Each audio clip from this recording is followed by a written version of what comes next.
সিংহ রাশি হলো কালপুরুষ রাশিচক্রের পঞ্চম রাশি। সিংহ রাশির শাসক গ্রহ সূর্য। সূর্যকে আত্মার জন্য দায়ী গ্রহ বলে মনে করা হয়।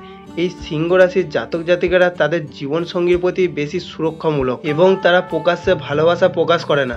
সিংহ রাশির মানুষ সৃজনশীল এবং সাহায্যকারী প্রকৃতির হন, এমনকি তারা উদার হৃদয়, প্রফুল্ল এবং রসিক প্রকৃতির হন। নমস্কার, অ্যাস্ট্রক বাংলা চ্যানেলে আপনাদের সকলকে স্বাগত জানাই। আশা করি আপনারা সকলে ভালো আছেন ও সুস্থ আছেন। আজকের আলোচনার কেন্দ্রবিন্দু হলো সিংহ রাশি। জয় শনিদেবের জয়, জয় বজরংবলীর জয়। আজ আমাদের আলোচ্য বিষয় হলো গ্রহ নক্ষত্রের অবস্থানের পরিবর্তনের ফলে স্বাস্থ্য, শিক্ষা, কর্মক্ষেত্র, ব্যবসা, অর্থ এবং প্রেম, বৈবাহিক সম্পর্ক ইত্যাদির কি পরিবর্তন ঘটতে চলে। ভিডিওটি স্কিপ না করে সম্পূর্ণ দেখার অনুরোধ রইল। সিংহ রাশির যেসব গ্রহর গোচরে এতদিন ধরে ভাগ্যের ব্যর্থতামূলক ও দুঃখজনক কুফলগুলি পেয়ে এসেছেন, তবে এবার পরিবর্তনের পালা। সিংহ রাশির সুফল প্রাপ্তির পালা। এই সময় সিংহ রাশির জাতক জাতিকাদের ক্ষেত্রে জুন এবং জুলাই মাস দুটি সম্পূর্ণ পুরনো দুর্নাম কাটিয়ে অসফল বিষয়গুলিতে সফলতা প্রাপ্তির মাস হতে চলেছে। বিগত কয়েক বছর ধরে সিংহ রাশির জাতক জাতিকারা বেশ কিছু জায়গায় সমাজে সংসারে মান সম্মান হারিয়ে উপহাসের পাত্র হয়ে উঠেছিল। সমাজে সঠিকভাবে সফলতা না পাওয়ার কারণে, পর্যাপ্ত অর্থ ইনকাম না করার কারণে অবহেলার পাত্র হয়ে উঠেছিল। এইসব অন্ধকারময় মেঘ কাটিয়ে আশার আলো নিয়ে একে একে নতুন সূর্যের উদয় হতে চলেছে সিংহ রাশির জীবনে, যা আপনাকে এক নতুন সফলতার শীর্ষে নিয়ে যাবে। সূর্য আপনার রাশির অধিপতি। এই সময় কর্মস্থানে সম্মান ও নেতৃত্ব বৃদ্ধিতে সহায়ক হবে। শনি অষ্টমে অবস্থান করায় কিছু বাধা ও গোপন প্রতিদ্বন্দ্বিতার সম্মুখীন হতে পারেন। বৃহস্পতি দশম ও একাদশে অনুকূল প্রভাব ফেলবে, যার ফলে প্রচেষ্টা অনুযায়ী ফল পাবেন। রাহু অষ্টমে থাকায় কাজের ক্ষেত্রে হঠাৎ বাধা বা পেছনে টানার প্রবণতা থাকতে পারে। জুনের প্রথমার্ধে কিছু প্রেসার থাকলেও আপনার লিডারশিপ স্কিল কাজে লাগিয়ে পরিস্থিতি নিয়ন্ত্রণে আনতে পারবেন। যারা সরকারি চাকরি, ব্যাংকিং বা ম্যানেজমেন্ট সেক্টরে আছেন, তাদের জন্য সময়টি উন্নতি। সহকর্মীদের সঙ্গে মনোমালিন্য এড়িয়ে চলা ভালো হবে। অহংকারের বশবর্তী হয়ে সিদ্ধান্ত না নেওয়াই শ্রেয়। যারা চাকরি বদলাতে চান, তাদের জন্য মাসের দ্বিতীয়ার্ধে থেকে সময় অনুকূল হতে শুরু করবে। ইন্টারভিউ বা পরীক্ষার সফলতা আসতে পারে, তবে আত্মবিশ্বাস ও প্রস্তুতি জরুরি। এই সময় আপনার আত্মবিশ্বাস রাখুন, তবে অহংকার নয়। এই সময় আপনি ওং গ্রহণী সূর্যায় নমঃ প্রতিদিন 11 বার জপ করুন, তাহলে ভালো ফল পাবেন। শনিবার শনিদেবের পূজা করলে গোপন শত্রু ও কাজের বাধা কমবে। এই সময় রাহু কেতু কুস্থানে প্রভাব ফেলছে, তাহলে কিছুটা ভুল বোঝাবুঝি হওয়ার সম্ভাবনা এটা কিন্তু আমরা দেখতে পাবো। যারা প্রেমের সম্পর্কে রয়েছেন, সম্পর্কের মধ্যে নতুন রোম্যান্স, গভীরতা এবং উচ্ছ্বাস থাকবে। একসাথে কোথাও ঘুরতে যাওয়ার সম্ভাবনা আছে, যা সম্পর্ককে আরও মজবুত করবে। কিছু ক্ষেত্রে পার্টনারের মুড সুইং বা অহংবোধের কারণে ঝগড়া হতে পারে।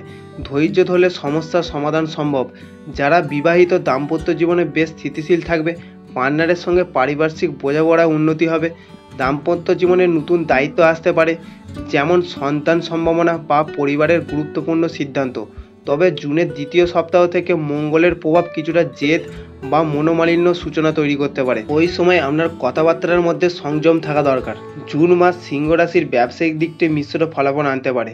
সূর্য ও বৃহস্পতি আপনার লাভ স্থান ও কর্মক্ষেত্রে ইতিবাচক দৃষ্টি দিচ্ছে। রাহু তৃতীয় স্থানে থাকার কারণে যোগাযোগ, মার্কেটিং, নতুন উদ্যোগে সাহস বাড়বে। শনি সপ্তমে থাকায় পার্টনারশিপে কিছুটা চাপ ও ধৈর্যের প্রয়োজন হতে পারে। নতুন ব্যবসা শুরু করার জন্য জুনের প্রথম ও শেষ সপ্তাহ শুভ। বিদেশ সংক্রান্ত ব্যবসা, আমদানি রপ্তানি ভালো লাভের সম্ভাবনা রয়েছে। অনলাইন, মিডিয়া, ক্রিয়েটিভ বা আইটি বেস ব্যবসায় বাড়তি সাফল্য আসবে।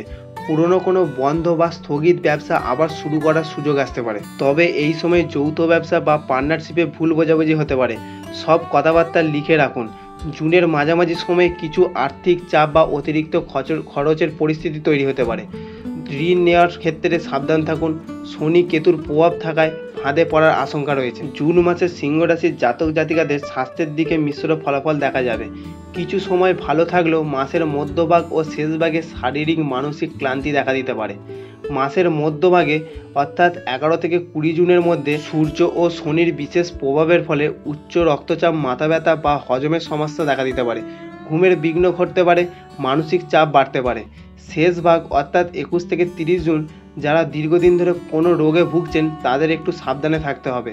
পেট সংক্রান্ত সমস্যা বা জ্বরের সমস্যা হতে পারে। বাত বা জয়েন্ট পেন, এই সমস্যাগুলি মাথাচাড়া দিতে পারে। সতর্কতা ও পরামর্শ হিসাবে দুপুরে রোদে না বেরোনোই ভালো। ওভারওয়ার্ক বা অতিরিক্ত স্ট্রেস এড়িয়ে চলুন। হালকা ব্যায়াম, মেডিটেশন ও ঘুমের প্রতি গুরুত্ব দিন। হজমের সমস্যা থাকলে তেল মশলা ও বাইরের খাবার থেকে এড়িয়ে চলুন। জুন মাসে সিংহ রাশির ওপর আর্থিক ক্ষেত্রে মূল প্রভাব ফেলবে বৃহস্পতি ও শুক্র। একই সঙ্গে সপ্তম ও অষ্টম স্থানে রাহু কেতুর প্রভাবে কিছু খরচ ও অনিয়ন্ত্রিত বিনিয়োগের ইঙ্গিত দিচ্ছে। এই সময় নতুন ইনকামের সুযোগ সৃষ্টি হতে পারে। যারা স্বনির্ভর পেশায় বা ব্যবসায় যুক্ত তাদের জন্য জুন মাসে একটি নতুন প্রজেক্ট বা ইনকাম সোর্স তৈরি হতে পারে। বিদেশ সংক্রান্ত উপার্জন, বিদেশের যোগাযোগ বা অনলাইন প্ল্যাটফর্মে যারা কাজ করেন তারা বাড়তি ইনকামের মুখ দেখতে পারবেন। তবে এই সময় বাড়তি খরচের সম্ভাবনা রয়েছে। পারিবারিক অনুষ্ঠান বা চিকিৎসা সংক্রান্ত ক্ষেত্রে খরচা বাড়তে পারে। ঋণ নেওয়া বা ধার নেওয়া থেকে এড়িয়ে চলুন। জুনে গ্রহ বিচারে কেতুর প্রভাব অর্থ ধার দিলে ফেরত না পাওয়ার সম্ভাবনা তৈরি হতে পারে। শেয়ার বাজার বা রিয়েল এস্টেট বিনিয়োগের আগে ভালোভাবে যাচাই না করলে ক্ষতির আশঙ্কা আছে। বুধ এবং শুক্র শিক্ষাক্ষেত্রে সহায়ক অবস্থানে থাকবে মাসের শুরুতে, ফলে মনোযোগ থাকবে পড়াশোনার দিকে। শনি পঞ্চম স্থানে থাকায় কিছুটা মানসিক চাপ ও আত্মবিশ্বাসের ঘাটতি হতে পারে। রাহু ও কেতুর প্রভাব কিছু বিভ্রান্তি বা সিদ্ধান্তের দ্বিধা তৈরি করতে পারে। মাসের প্রথম ভাগে মনোযোগ কিছুটা কম থাকতে পারে, কিন্তু মাসের মাঝামাঝি থেকে ধীরে ধীরে স্থিতি ফিরে আসবে। যারা প্রতিযোগিতামূলক পরীক্ষায় প্রস্তুতি নিচ্ছেন তাদের জন্য ফল পাওয়ার সম্ভাবনা বাড়বে, বিশেষ করে 15ই জুনের পর থেকে। জুন মাসে যদি কোনো পরীক্ষা থাকে তাহলে প্রস্তুতি ভালো থাকলে আশাপূর্ণ ফল পাওয়া সম্ভব। আত্মবিশ্বাস বজায় রাখা ও সময় মেনে পড়া অত্যন্ত গুরুত্বপূর্ণ হবে। বড়দের বা শিক্ষকদের পরামর্শ অনুসরণ করলে উপকৃত হবেন। কিছু অভিভাবকের দিক থেকে চাপ থাকতে পারে, তবে সেটা গঠনমূলক হবে। বন্ধুদের সঙ্গে সময় কাটাতে গিয়ে পড়াশোনায় বিঘ্ন ঘটতে পারে, তাই সময় বন্টনে সতর্ক থাকা দরকার। এই মাসে পরিবারের সদস্যদের মধ্যে ভালোবাসা ও দায়িত্ববোধ বাড়বে, বিশেষ করে যদি আপনি পরিবারের প্রবীণ সদস্য হন বা গুরুজনের দায়িত্বে থাকেন। সূর্যের প্রভাব আপনার রাশিতে আস্তে আস্তে প্রবেশ করতে শুরু করায় আত্মমর্যাদা ও নেতৃত্ব প্রবণতা বাড়বে, যা পারিবারিক বিষয়ে আপনি কৃতিত্ব দেখাতে পারেন। এতে কিছু সময় আত্মীয়দের সঙ্গে মতবিরোধ দেখা দিতে পারে। সন্তানদের সঙ্গে সম্পর্ক উন্নত হতে পারে, বিশেষ করে যদি তারা পড়াশোনা বা সৃজনশীল কাজে যুক্ত থাকে। তাদের অর্জনে গর্ব অনুভব করবেন আপনি।